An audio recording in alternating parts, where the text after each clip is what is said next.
Alright, we're going to work problem 2 where three satellites of mass m, a, b, and c are on trajectories that pass through some point of closest approach distance d from a heavy planet, mass m, capital M, and assumed stationary. One satellite has negative, one positive, and one zero total energy.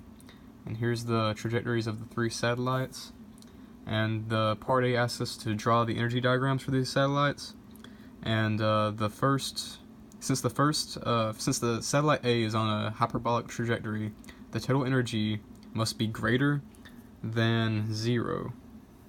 So go ahead and do that, and that will be k plus u, and it can't get any closer than a distance of d, the distance of closest approach, and kinetic energy is going to be always, let's see.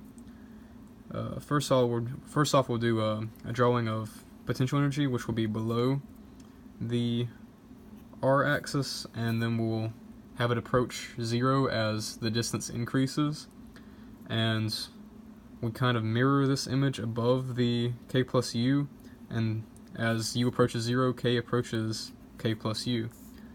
And then for B, since it is a parabolic trajectory, the total energy will be equal to 0, so that will be k plus u, and kinetic energy decreases to 0 as the potential energy also increases to 0, because as the distance increases, the potential energy decreases, and then k kind of mirrors u above the r-axis, and kinetic energy cannot be negative. And then we'll have like the closest approach distance d here as well. And for the C satellite, it is bound in an elliptical orbit around the planet, so the total energy for this graph would be negative, and potential energy approaches 0 as r increases, and we'll have this as the closest distance d once again. And kinetic energy can never be negative, so we'll make it where it reaches the r-axis and becomes 0 at the point where total energy is equal to just the potential energy. So that's where that is, and then this spot right here is a forbidden part of the graph because kinetic energy cannot go negative.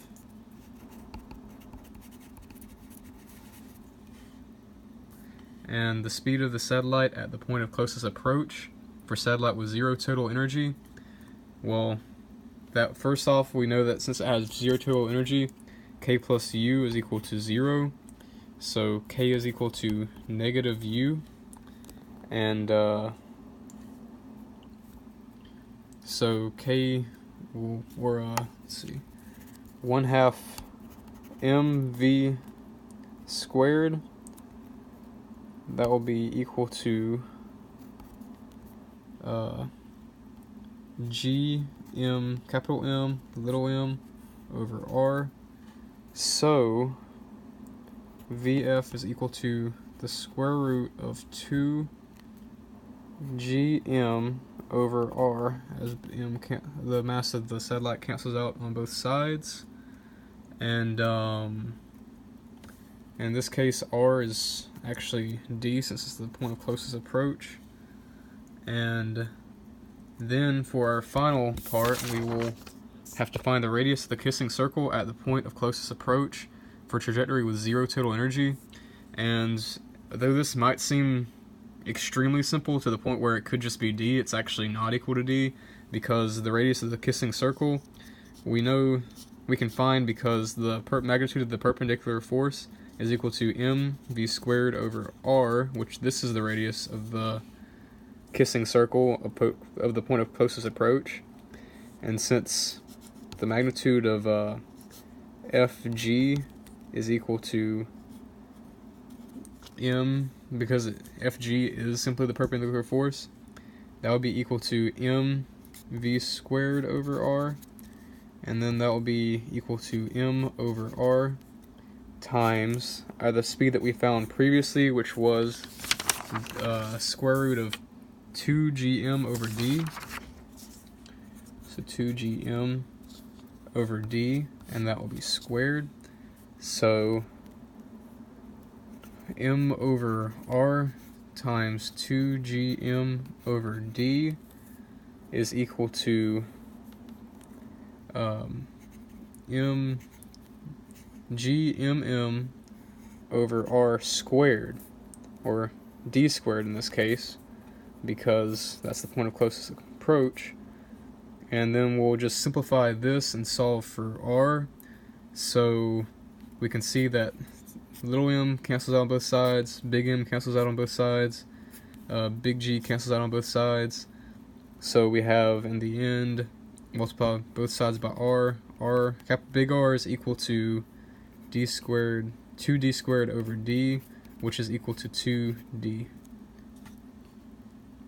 And if you would like to manipulate this problem to for more challenges, you can try to look at perhaps, well, these are the 3 basic trajectories, but then a circular orbit is also considered bound, and you can try to practice making energy diagrams in different situations.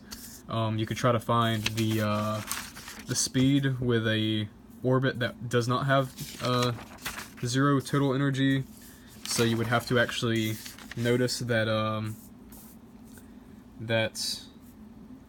in this system that delta E is equal to 0, so final energy is equal to initial energy. And that's because this is basically considered a closed system. And then you can solve for Kf plus Uf is equal to Ki plus Ui and solve for any unknowns.